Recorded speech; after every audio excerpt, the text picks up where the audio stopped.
कि लोग दर दर की ठोकरें खा रहे हैं अपने पैसे निकलवाने के लिए, और गड़ा बैंक आज की तारीख में ताला लगा हुआ बैंक में। जी, और जो बैंक 24 लाख रुपए से स्टार्ट हुई थी उसे हम 50 करोड़ तक की बैंक को ले गए।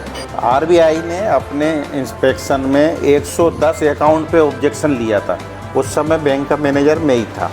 तो ये आपकी अनुमति से चल रहा था कि आप पे किसी का प्रेशर था कि ऐसे करके आप लोन दे सकते? नहीं, कि आपका लक्ष्य अध्यक्ष ही था। जी, किसी की भी कसम खिला सकते हो आप, मैंने कांग्रेस को ही वोट किया। ये भजन सेठ जी एक ऐसा नाम है गुनाह के लिए जो समाज सेवा के लिए विशुद्ध व्यक्ति है।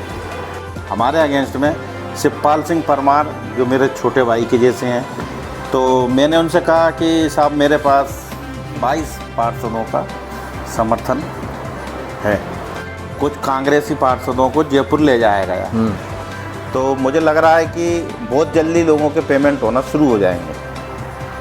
सुमेर सिंह जी मेरे लिए पिता तुल्य हैं। बीजेपी की तरफ से धर्म सोनी आ गए। कांग्रेसी पार्षदों को सारा होटल में बुलाया गया, तो मैं इनके साथ सारा होटल चली गई। रश्मि भाभी को वोट करना है अध्यक्ष के लिए, उसमें रश्मि भाभी को 13 और सविता भाभी को 13 और सुनीता भाभी को 9 वोट मिले। मैं नाम किसी का नहीं लूँगी।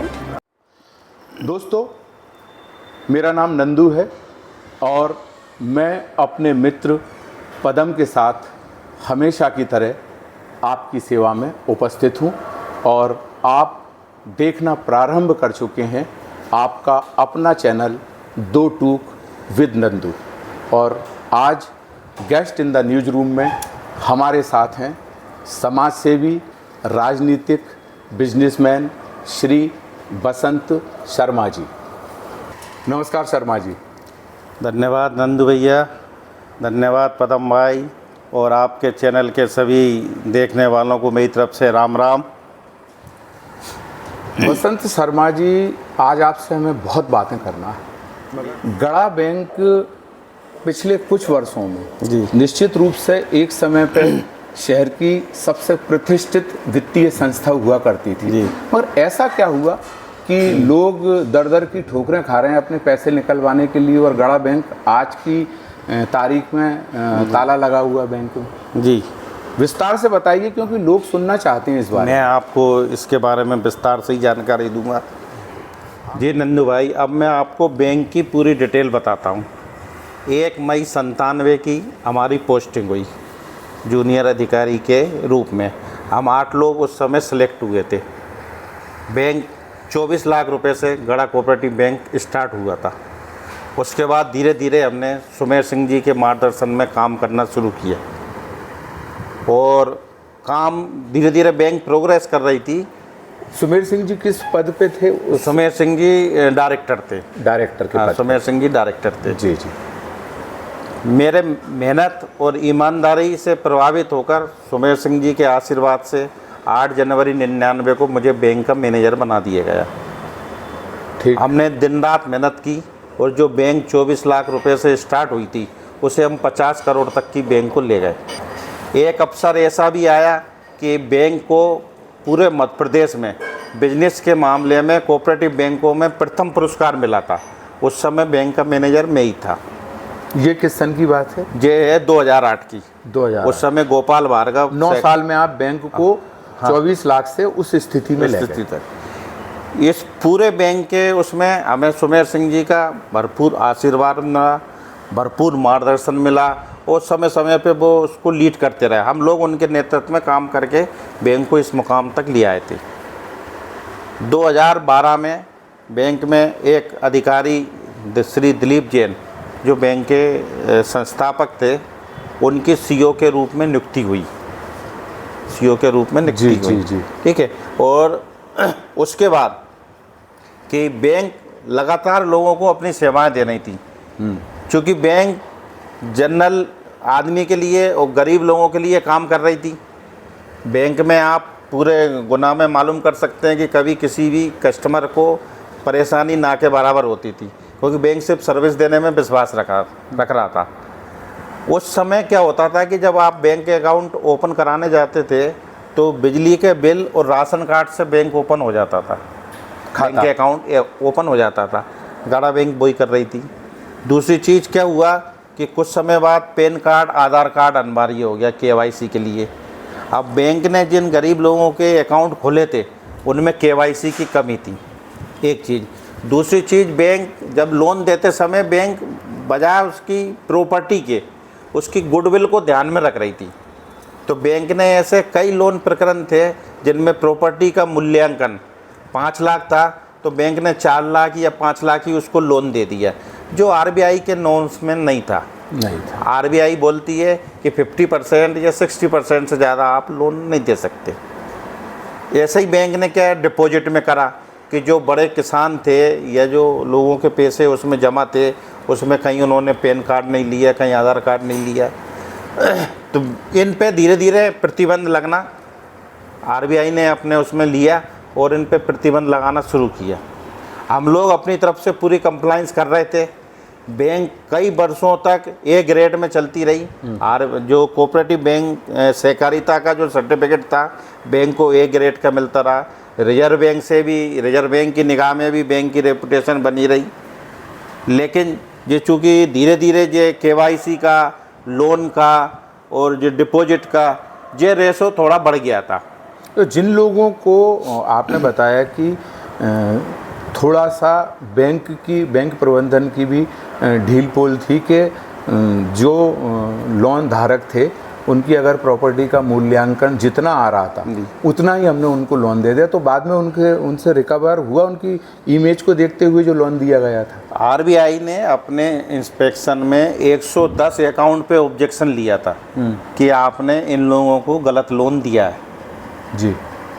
हमने 6 महीने के अंदर 88 अकाउंट उसमें क्लोज करा दिए थे। लोन जमा हो गया था क्योंकि अब गड़ा बैंक प्रॉपर्टी के साथ साथ उसकी गुडविल को ध्यान में रख के लोन दे रही थी।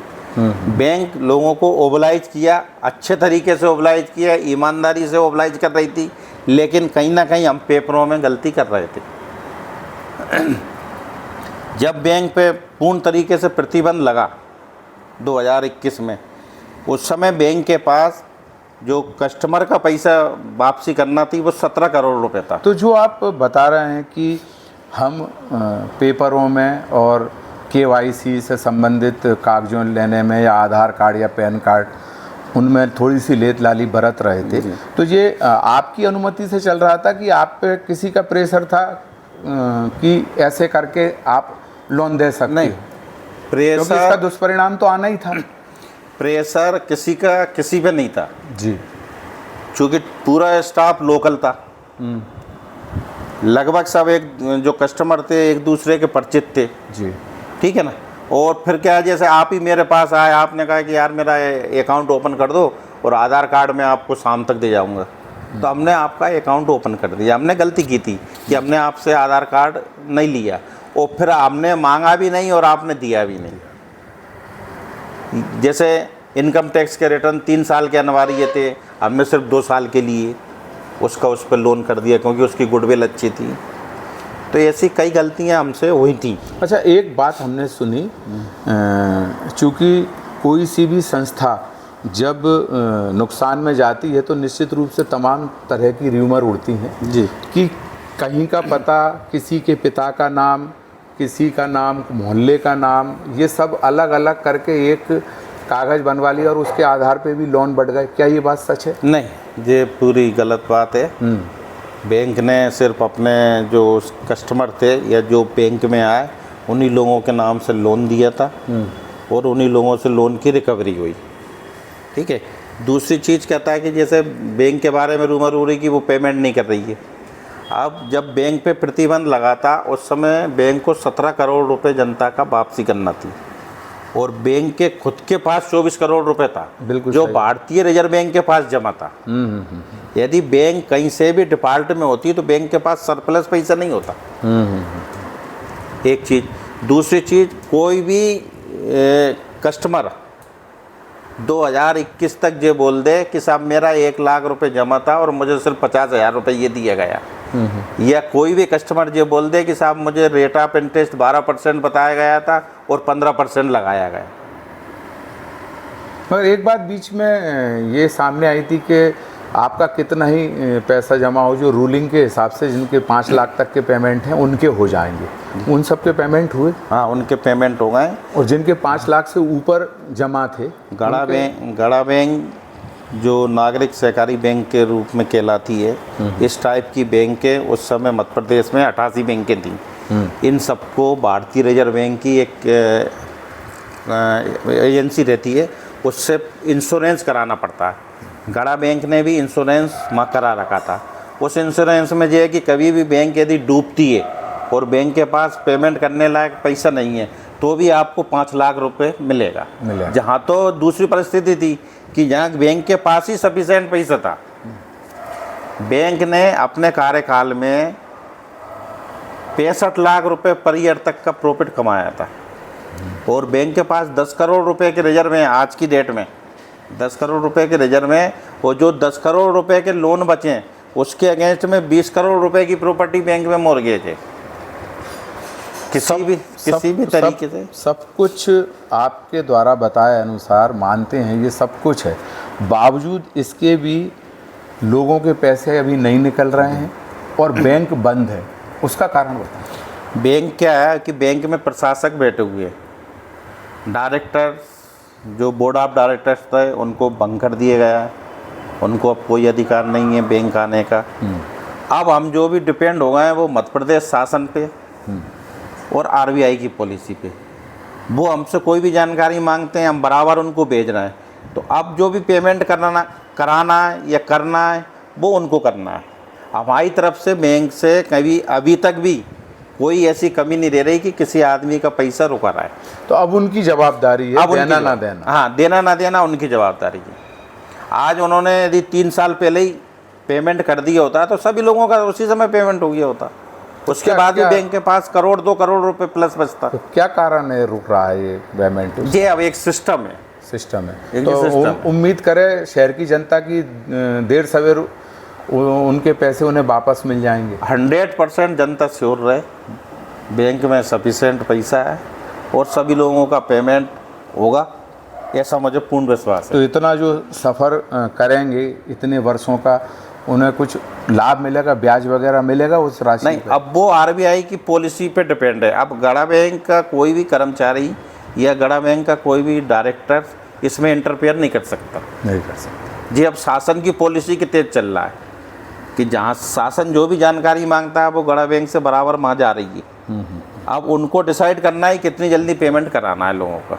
क्या उम्मीद करें, हमारे चैनल के माध्यम से बताएं, पब्लिक क्या उम्मीद करे कि कितने दिनों तक उन्हें न्याय मिल जाएगा? जो मेरी जानकारी है, अभी 15 दिन पहले मैंने जो जानकारी अपडेट करी थी बैंक से, तो मुझे लग रहा है कि बहुत जल्दी लोगों के पेमेंट होना शुरू हो जाएंगे।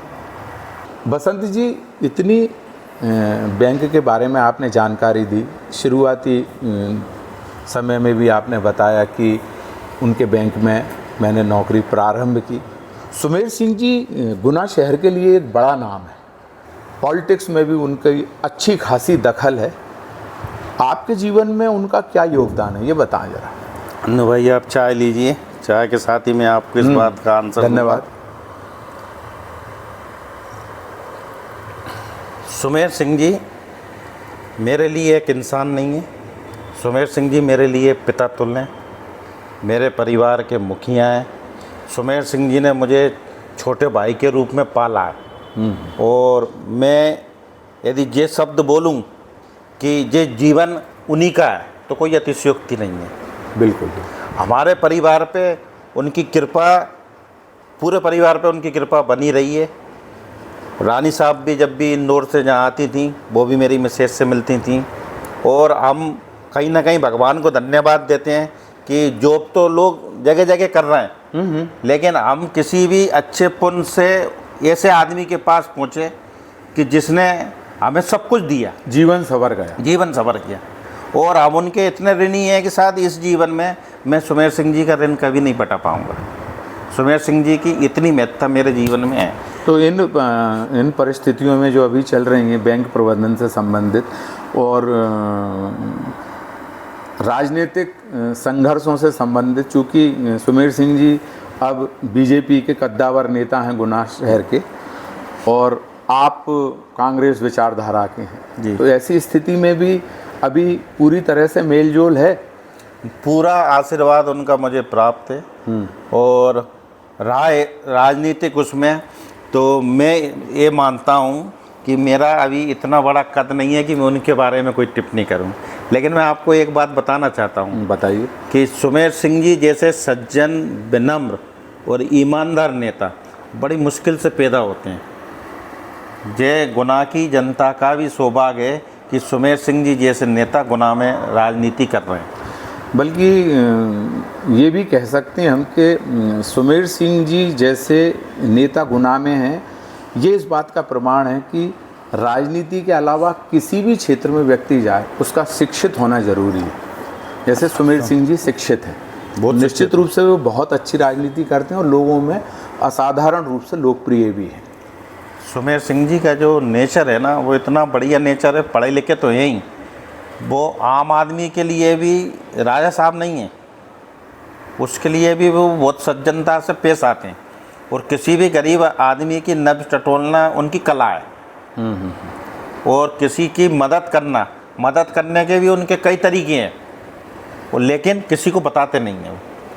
मदद तो बसंत शर्मा ने भी बहुत की है लोगों की, समाज सेवा के रूप में तो ठीक है, शमशान घाटों का जीर्णोद्धार में पूरा सहयोग करना। और कोरोना के दौरान आपने क्या किया, ये बताओ ज़रा।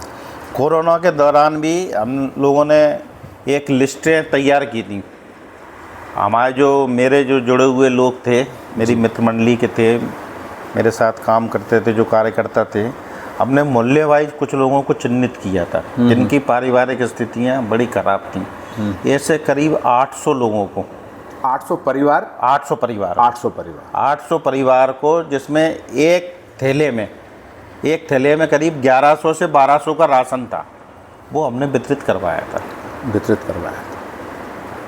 क्योंकि एक भजन सेठ जी थे जिन्होंने बहुत बड़े लेवल पे लोगों का सहयोग किया था, तो 4 लोग और भी हैं। यदि एक आप 800 परिवारों को 1100-1200 का राशन का थैला आपने उन तक पहुंचाया, ये बहुत बड़ा सहयोग था। तो उसके बाद फिर उनका और ध्यान रखा, जैसे वो थैला तो निश्चित रूप से एक निश्चित अवधि के बाद ख़त्म हो जाएगा, उसके बाद फिर उनकी हम उनके संपर्क में थे, बराबर संपर्क में थे। क्योंकि मैं बसंत शर्मा जी, बड़ी बेबाकी से आपने गड़ा बैंक के घटनाक्रम के बारे में चैनल के माध्यम से लोगों को बताया। एक और सबसे बड़ा विवाद, वो तारीख मुझे पता नहीं है, गुना नगर पालिका अध्यक्ष के चुनाव की तारीख थी। उस 1-2 दिन में गुना शहर में सबसे ज़्यादा अगर टीआरपी किसी नाम को मिली थी तो वो बसंत शर्मा को मिली थी। चाहे वो आपकी धर्मपत्नी सुनीता शर्मा के माध्यम से मिली हो, क्योंकि वो पार्षद थी। उस घटनाक्रम में आपको उन 2-3 दिनों में जो लोग हताहत हुए थे उस चुनाव से, उस पक्ष ने लगभग आपको एक विलेन की तरह प्रस्तुत किया इस शहर के अंदर। आज आपके सामने पूरा मौका है, भरपूर समय है, हमारे चैनल के माध्यम से आप बताएं कि उस दिन क्या घटनाक्रम हुआ था और आप कहां तक निर्दोष हैं। उस दिन क्या हुआ था कि मेरी मिसेज पार्षद थी सुनीता शर्मा, सारा होटल में हम सब लोग इकट्ठे हुए थे। तो मैंने अपनी मिसेज को, सुनीता शर्मा को, सारा होटल छोड़ दिया था। मैं, कन्हैया लाल जी, हम दोनों एक साथ थे। सारा होटल से सब लोग निकले तो मैं भी अलग से निकला और मेरी मिसेज रश्मि शर्मा भाभी जी के साथ ही, उन्हीं के साथ वो कलेक्ट्रेट तक गई थी। अंदर जाके जो वोटिंग हुई, अंदर जाके जब चुनाव की जो वोटिंग हुई, और जो मेरी जानकारी है, अभी आपको सुनीता शर्मा भी बताएंगी, जो मेरी जानकारी है कि उनको सिर्फ ये बताया गया था कि अपने अध्यक्ष पद के लिए रश्मि शर्मा का ही वोट करना है और एक ही वोट आपको करना है। अंदर गए, तीसरा कैंडिडेट अचानक आ गया। 2 कैंडिडेट शुरू में फाइनल हो चुके थे, कि इधर से रश्मि भाभी थी और उधर से टिल्लू भाई साहब की मिसेज थी। उठापटक में तीसरे कैंडिडेट सविता अरविंद गुप्ता भी मैदान में आ गई। चूँकि वोटिंग हुई तो वोटिंग में क्या है कि सबसे पहले जो अनाउंसमेंट हुआ वो रजनीश शर्मा का हुआ कि रजनीश शर्मा को 13 वोट मिल गए। तो एक पूरा ह्यूम इधर से दौड़ा और उनके पास तक पहुंच गया। तब तक दूसरी घोषणा हुई 5 मिनट बाद ही कि सविता अरविंद गुप्ता को भी 13 वोट मिले। 26 वोट हो गए। 9 वोट उन्होंने जो टिल्लू भाई साहब की मिसेज खड़ी हुई थी सुनीता रघुवंशी उनको मिले। तो 2 वोट निरस्त हुए थे। ऐसे 37 वोटों का मामूल हुआ था। जब चूँकि 13 वोट दोनों को मिले थे तो कांग्रेस के तो 12 वोट ही थे। 12 में से 13 कांग्रेस को मिले। तो किसी भी कांग्रेस, मुझे तो नहीं लगता कि किसी भी कांग्रेसी ने कांग्रेस को वोट न करके किसी और को किया हो। एक वोट एक्स्ट्रा ही आया। 1 वोट एक्स्ट्रा ही आया। 13 वोट मिलने के बाद जैसे हम पे आरोप लगा कि साहब हमने कांग्रेस को वोट नहीं किया, ठीक है। अब 13 वोट होने के बाद पर्ची उठाई गई। अब पर्ची तो कलेक्टर साहब ने उठाई थी। रजनीश शर्मा कोई वोट में चुनाव थोड़ी आ रही थी, वो पर्ची में चुनाव आ रही थी। अब पर्ची भी कलेक्टर साहब ने उठवाई थी। चूँकि मैं पार्षद तो था नहीं, तो मैं तो बाहर अन्य कांग्रेसियों के साथ भारी बैठा हुआ था। उसके बाद अंदर का माहौल खराब हुआ, होना भी था कि हम उम्मीद थी कि कांग्रेस का अध्यक्ष बनेगा। वो कांग्रेस का अध्यक्ष बनते बनते रह गया, तो अंदर का माहौल बिगड़ गया था। फिर लोगों ने, जो भी और पार्षद थे, उन्होंने सलाह दी कि भाभी अब आप फार्म भर दीजिए। अब फार्म, अच्छा, इनको उपाध्यक्ष पद की जानकारी नहीं थी, ना इनको ये पता था कि साहब मैंडेट क्या होता है। तो इन्होंने उपाध्यक्ष का फार्म भरा। उपाध्यक्ष पद का फार्म जो प्रत्याशी, जो पार्षद थे, वो लेके आए और उन्होंने इनके सिर्फ साइन कराए और वो फार्म भरा हो गया। अब उसके बाद कांग्रेस की तरफ से कोई नरेंद्र कुशवाहा आ गए, बीजेपी की तरफ से धर्म सोनी आ गए, तो इनके हो गया। और उसके बाद उन्होंने वापसी का कोई इनको बताया नहीं, क्योंकि मैं बाहर था, मेरी जानकारी में था नहीं, तो वो वापसी ले नहीं पाए। किसी ने बोला भी नहीं कि आपको वापसी लेना है। तो मेरे हिसाब से आप मेरे बजाय आप उनको सुनीता बसंत शर्मा को ही इस प्रश्न पर सुनिए, वो और अच्छे से आपको जानकारी दे पाएंगे। बताइए श्रीमती शर्मा कि उस दिन क्या घटनाक्रम घटा। ठीक है, नमस्ते नंदू भैया। कांग्रेसी पार्षदों को सारा होटल में बुलाया गया, तो मैं इनके साथ सारा होटल चली गई। अब ऊपर रूम में मीटिंग चल रही थी, इनको अंदर अलाउ नहीं था।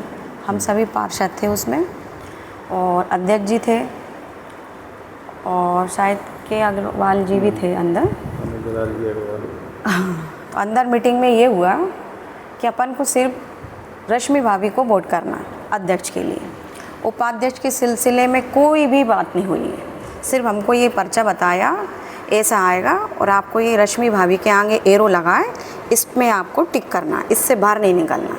पूरी जो भी मीटिंग हुई है सिर्फ रश्मि भाभी का ही नाम लेके हुई है, कोई उपाध्यक्ष का नाम नहीं लिया। और मुझे पता ही नहीं हो, इसके बाद उपाध्यक्ष का भी तुरंत चालू हो जाएगा। वहाँ से मीटिंग होने के बाद हम सब लोग इसमें आ गए, कलेक्ट्रेट में आ गए जी। अंदर भी यही बातें चल रही थी, अरे अपनी पूरी तैयारी, हम सब लोग पूरे जोश में ही थे अंदर जाने के बाद कि हमको जीत नहीं है। अब भैया 10 मिनट का टाइम शेष था, उस बीच में आ गई है सविता भाभी। उनका नाम अनाउंस हो गया।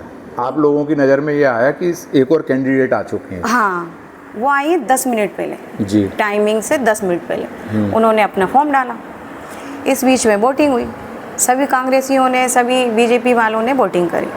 वोटिंग के बाद काउंटिंग हुई, उसमें रश्मि भाभी को 13 और सविता भाभी को 13 और सुनीता भाभी को 9 वोट मिले।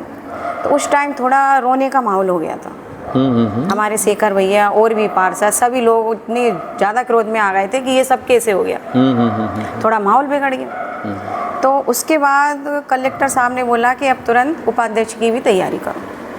अब मेरे पास सभी कांग्रेस के पार्षद आ गए, मैं नाम किसी का नहीं लूँगी, सभी अपनी रश्मि भाभी भी आई कि भाभी आप डाल दो, उपाध्यक्ष का फार्म आप भर दो। और उसके जस्ट बाद उपाध्यक्ष की प्रक्रिया चालू जी, हो गई। वो किसी ने मुझे इससे पहले बताया ही नहीं। मीटिंग में कोई जानकारी होती कि अपन को एक वोट रश्मि भाभी करना है, एक उपाध्यक्ष का करना है, कोई बात ही नहीं हुई। उसके बाद ये फॉर्म लेके आ गए, वही लोग आ गए, हमारे पार्षद ही लेके आ गए। उन्होंने सारा फॉर्म भर दिया, सिर्फ मुझसे साइन कराए। उपाध्यक्ष के लिए आपका फॉर्म भरवा दिया? जी, उन्होंने भरवाया, हमारे कांग्रेसियों ने। कोई जानकारी नहीं कि इसमें क्या होता है, क्या करना, कुछ भी पता नहीं है। ना मुझे ये समझाया कि अपने यहाँ से पहले से ही एक कांग्रेस का उपाध्यक्ष चुन लिया, उसी को ही चुनना है, कोई जानकारी नहीं। रश्मि भाभी ने ही मुझसे बोला हाँ भाभी आप भर दूँ, कोई दिक्कत नहीं, मैं आपको वोट करूँगी। ये रश्मि भाभी के शब्द थे। उन्होंने मुझसे साइन कराए पार्षदों ने, भैया मैंने साइन कर दी। रश्मि भाभी ने जब मेरा नाम बोला कि हाँ आप आइए, अब इसका रिजल्ट आएगा। आपके मन में उस समय ये था कि मैं बसंत जी से बात करूं कि नहीं, क्योंकि उस टाइम पे हाँ मेरे मन में था नहीं। जी मेरे मन में था, मैंने बात करी, लेकिन डीजे ढोल इसमें मुझे कोई आवाज़ ही नहीं आई। मैंने 2 बार कोशिश करी इनसे बात करने की, मैं गई भी, मैंने कि एक बार इनकी राय के बिना मैं कोई काम नहीं करती। मेरी शादी को भी 21 साल होने वाले हैं, इनकी परमिशन के बिना मैं मायके तक नहीं जाती। इतना बड़ा कदम कैसे उठा सकती हूँ? मैंने 2 बार इनको फ़ोन लगाया, लेकिन डीजे और हू हल्ला में मुझे इनका एक शब्द सुनाई नहीं आया। और उस टाइम ऐसी सिचुएशन हो गई कि मैं भी नहीं समझ पाई ये क्या हो रहा है। और जब गए उस टाइम के भैया हाँ अब इसका रिजल्ट आ रहा है उपाध्यक्ष का, तो रश्मि भाभी का था हाँ भाभी आप जाइए, पहले मैं थी हॉट सीट पे, अब आप बैठिए, कैसा लगता है हॉट सीट पे। ये रश्मि भाभी के शब्द थे। मैं बैठी, मुझे कोई जानकारी नहीं कि इसकी पहले से प्रोसेस चलती है, इसमें ये होता है, कुछ भी नहीं। उसके बाद जो सबके सामने वो है। और अगर ये सब बोल रहे हैं कि हमने कांग्रेस को वोट नहीं दिया, इसका सबूत क्या है कि हमने वोट नहीं दिया? बसंत जी ने बताया कि 12 पार्षद होते हुए 13 वोट आ गए थे। क्या सबूत है उसमें? कोई नहीं, मेरे खिलाफ अगर कोई बोल दे कि ये कैमरा है आपने नहीं दिया, तो तुम्हें मानूं, या आप कैसे कह सकते हो कि मैंने नहीं दिया? शुरू से कांग्रेस ही है, कांग्रेस के साथ मिलके काम कर रहा है, वहाँ तक गए, ऐसा क्यों करेंगे?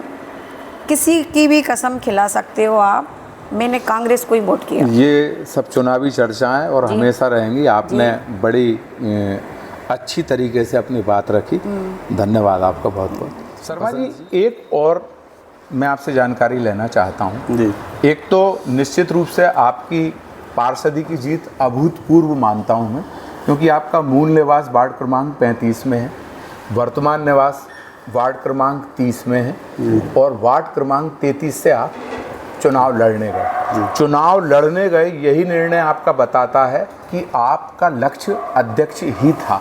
जी।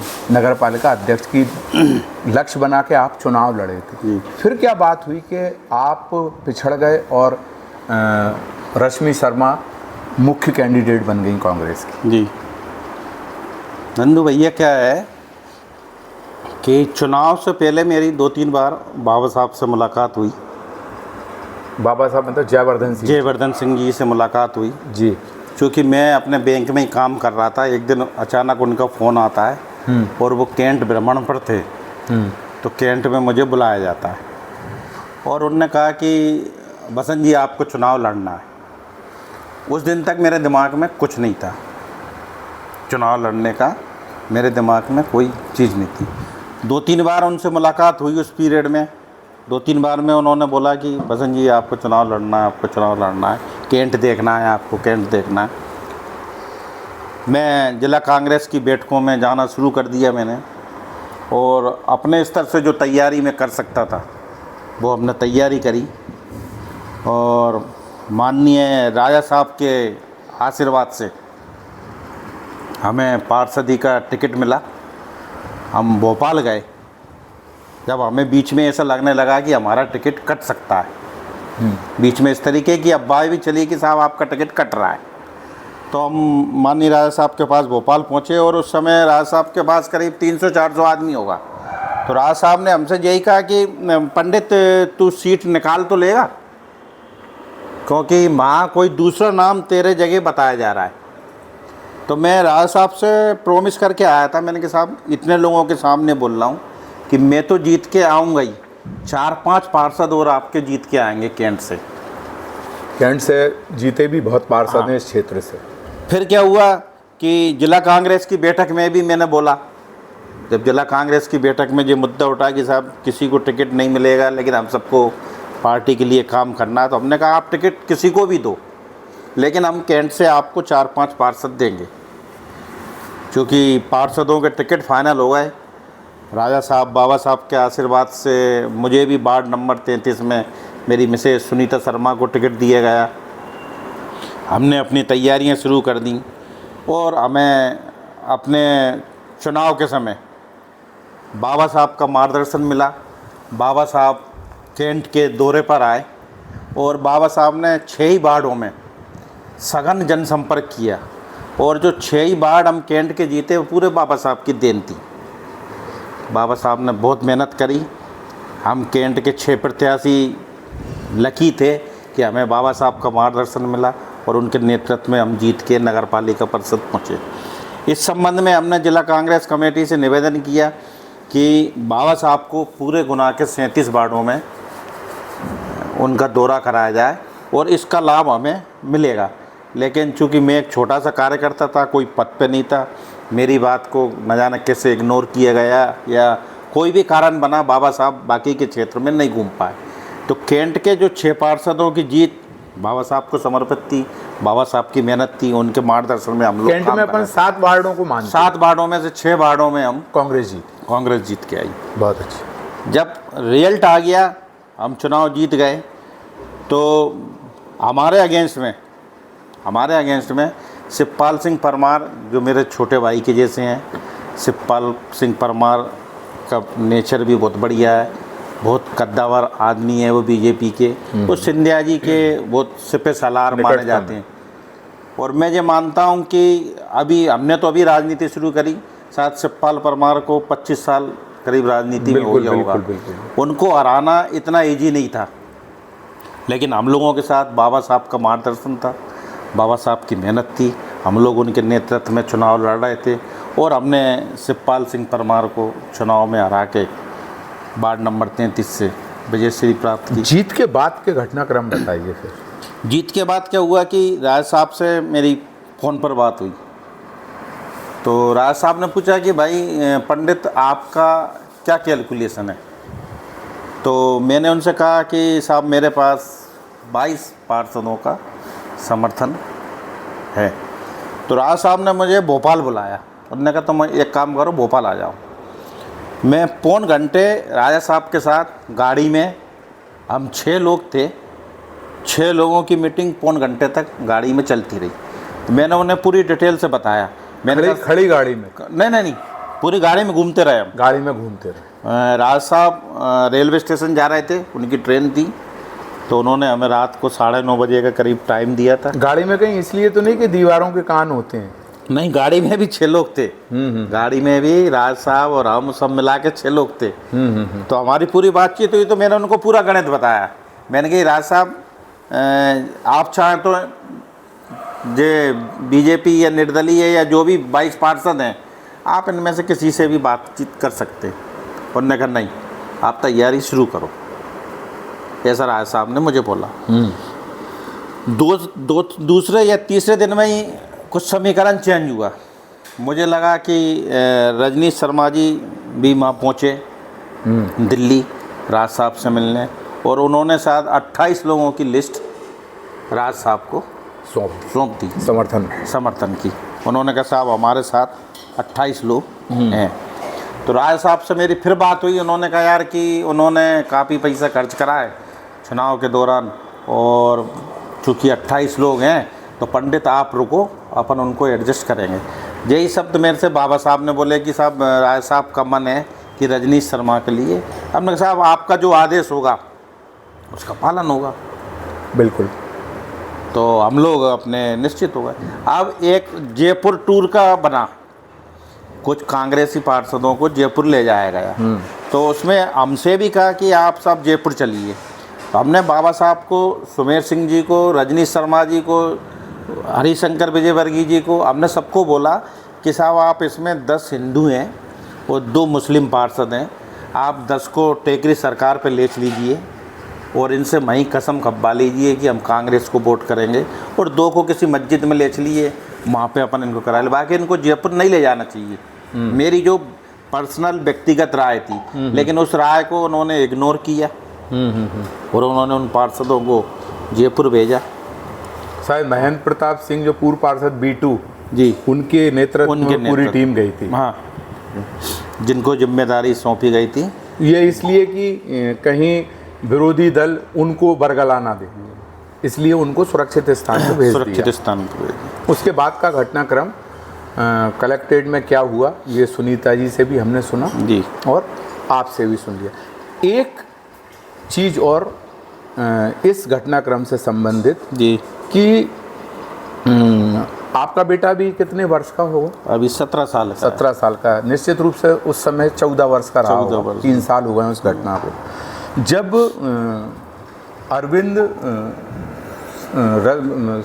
सविता अरविंद गुप्ता जी, जब जीत का खबर आई तो उन्होंने, जैसे क्रिकेट में कोई खिलाड़ी किसी बड़े खिलाड़ी का विकेट ले लेता है ना, उस समय जो हम शारीरिक भाषा बनाते हैं जी, मुट्ठी भींच के एकदम अपने हाथ को ऐसा करते हैं, ऐसी उसने कोई शारीरिक खुशी वाली भाव भंगिमा बनाई जी, और ये भी एक चर्चा का विषय रहा कि इसका मतलब वो बच्चे का जो एक्शन था उसकी वजह से भी ये शक किया जा रहा है कि आप सब लोग अरविंद गुप्ता जी की तरफ थे। देखो, इसके बारे में मैं नंदू भैया आपको सिर्फ इतना ही बोलना चाहूँगा कि वो 14 साल का बालक उस समय था, आज वो 17 साल का हुआ है। आप समझ सकते हैं 14 साल के बालक में राजनीति के संबंध में कितनी अकल हो सकती है। तो वो वहाँ पहुँचे कैसे थे? हाँ, वो इसलिए पहुँचे कि उनकी मम्मी पहली बार जीत के चुनाव कलेक्टेड गई थी। वो उनके मामा के साथ सिर्फ वहाँ का माहौल देखने के लिए, राजनीतिक तमाशा देखने के लिए, जैसे और बच्चे जाते हैं ऐसे वो गया। ठीक है, मैं कन्हैया लाल जी और रजनीश शर्मा और सब, हम सब लोग बाहर ही बैठे हुए थे, मैं इन्हीं के साथ था, सबके साथ। वो अलग ही था।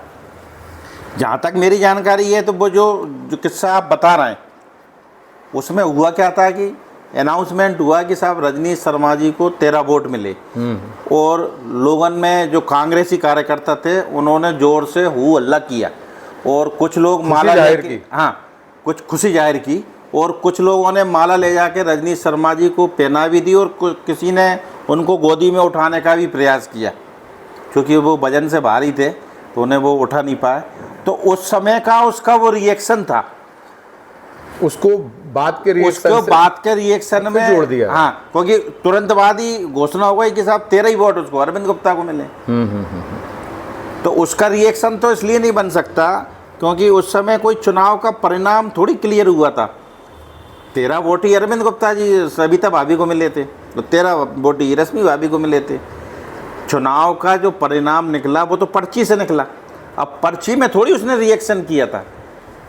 फिर बच्चा है, हाँ, बालक है, और मुझे ये समझ में नहीं आ रहा इतने बड़े माहौल में ये लोग कौन सी बात कर रहे हैं कि साहब वो मेरे बालक पे निगाह रखे हुए थे कि ये कौन सा रिएक्शन कर रहा है। शर्मा जी, इतना घटनाक्रम आपने बताया, निश्चित रूप से पूरा विस्तार से बताया। श्रीमती शर्मा ने भी अपनी आप बीती सुनाई, फिर भी आप आखिरी में क्या कहना चाहते हैं? अब हम दोनों पति पत्नी आपको इस चर्चा में पूरी डिटेल से बता चुके हैं जी। अभी तक मैंने इस संबंध में किसी से कोई बातचीत नहीं की थी। नहीं की। आप पहले शख्स हैं कि आपके चैनल पे आपने मुझे मौका दिया, धन्यवाद, सुनने का। धन्यवाद आपका भी, जो आप बोल पा रहे हैं हमारे चैनल। तो मैं बोलना चाहूँगा कि उपाध्यक्ष पद में 37 में से, मेरी मैसेज भी शामिल है, 37 में से एक भी पार्षद जो बोल दे कि हमने उपाध्यक्ष पद की किसी से बातचीत की हो, एक भी उपाध्यक्ष, एक भी पार्षद 37 में से, मैंने मेरी मैसेज से तक बात नहीं की थी कि हमें उपाध्यक्ष का चुनाव लड़ना है। बाकी मैं उन 36 को भी शामिल कर रहा हूँ। एक चीज़। दूसरी चीज़, अरविंद भाई साहब, टिल्लू भाई साहब और हमारे भाई रजनीश शर्मा जी, तीनों बोल दें कि साहब मैं किसी से एक पैसे का भी लेनदार रहा हूँ। तीसरी चीज़ कि कांग्रेस को वोट देने का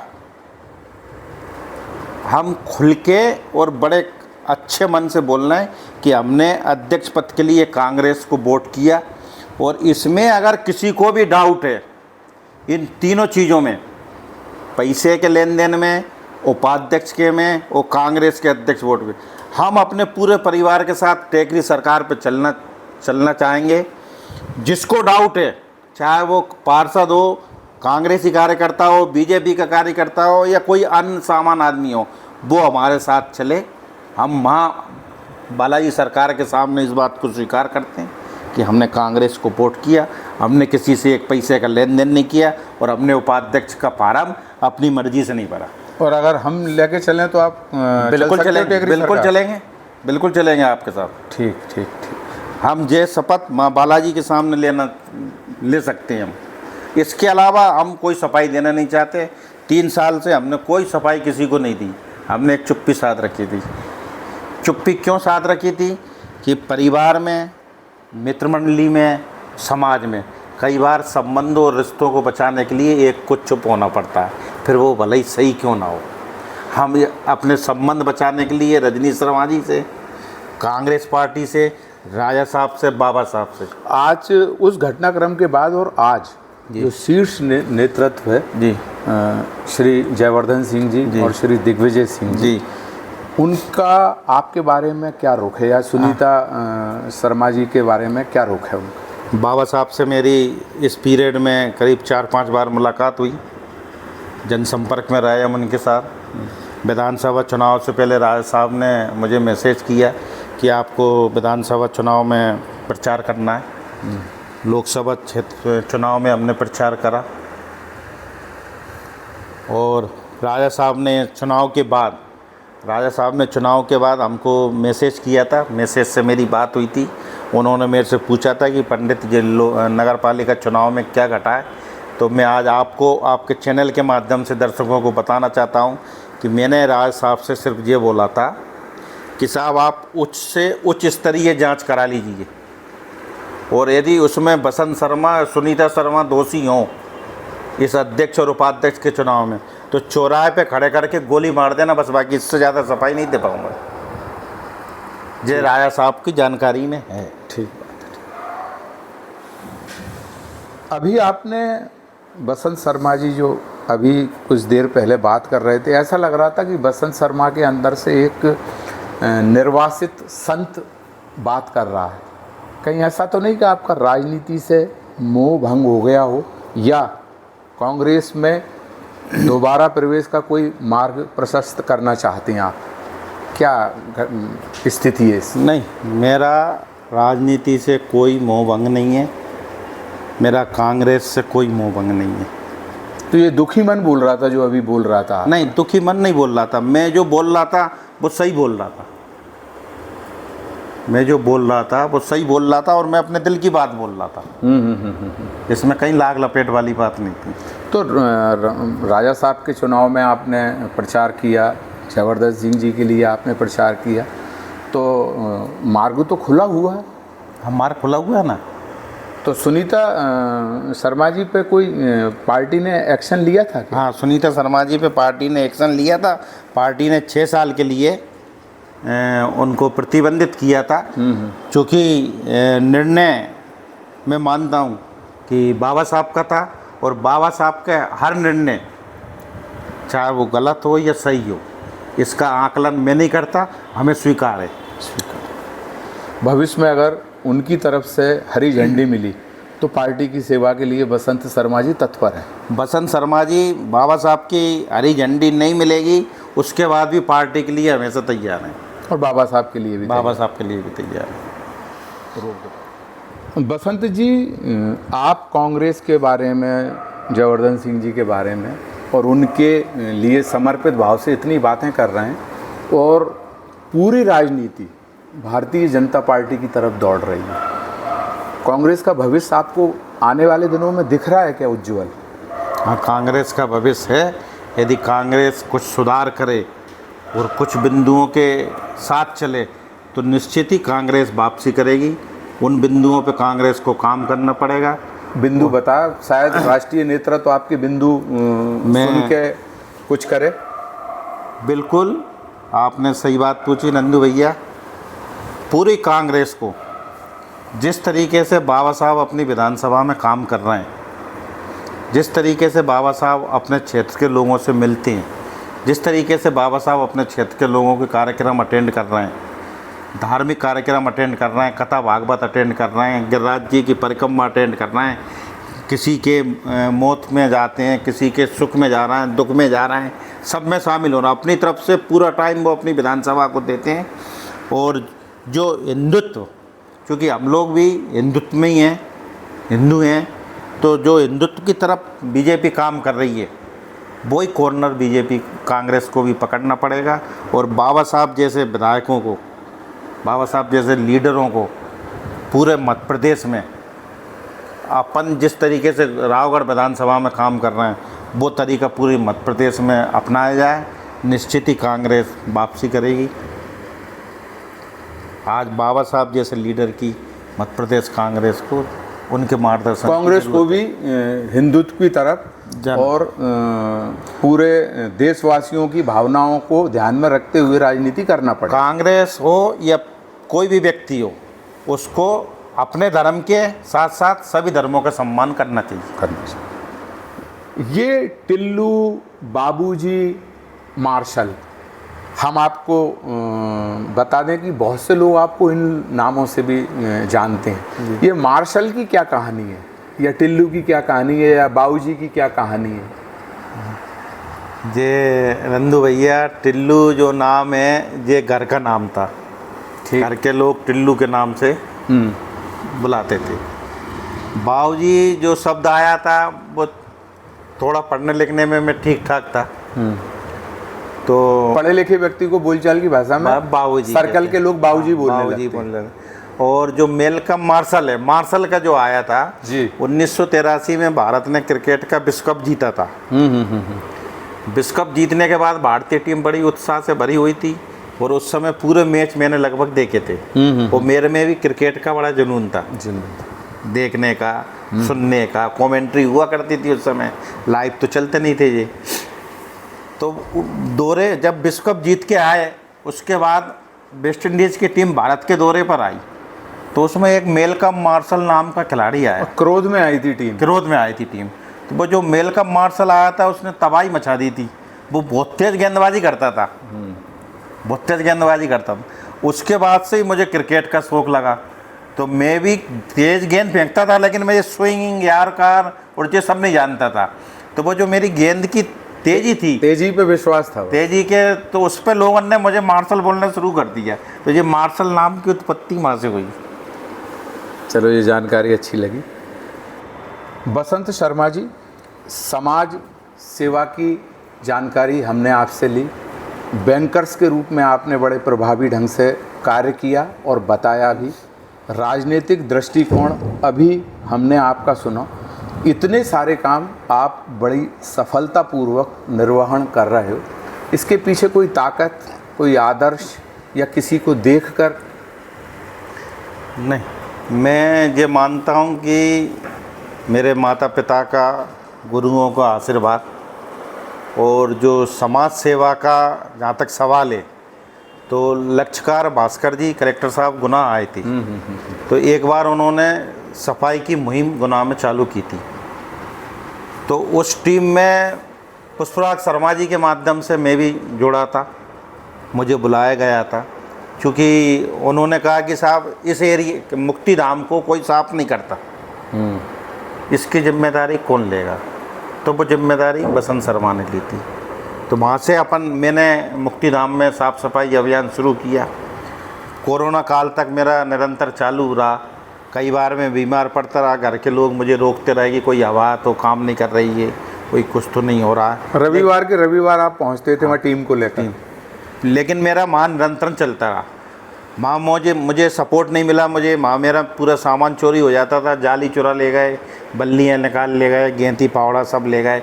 उसके बाद भी मैं अपने स्तर पे जितना मेरे से बना, मैं वहाँ काम करता रहा। क्योंकि गुना में मेरे हिसाब से बहुत समाज सेवी लोग हैं, बहुत संस्थाएं काम कर रही हैं, जिनकी कुछ की हमें जानकारी भी नहीं है कि कौन कौन लोग इसमें काम कर रहे हैं।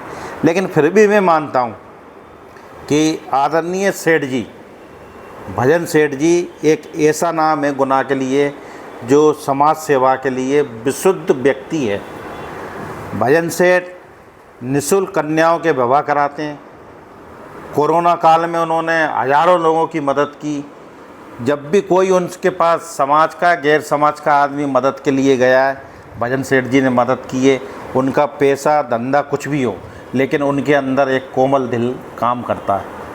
और आज यही कारण है कि भजन सेठ जी इतने पूरे बड़े परिवार का नेतृत्व कर रहे हैं। दूसरे नंबर पे मैं मानता हूँ कि डॉक्टर एल.के. शर्मा जी, जिन्होंने गर्भवती महिलाओं के लिए बहुत काम किया है, गर्भवती महिलाओं के लिए बहुत काम किया। उन्होंने अपनी वो जो क्या बोलते हैं उसको, सोनोग्राफी, वो राज सोनोग्राफी के माध्यम से बहुत सेवाएं की हैं उन्होंने।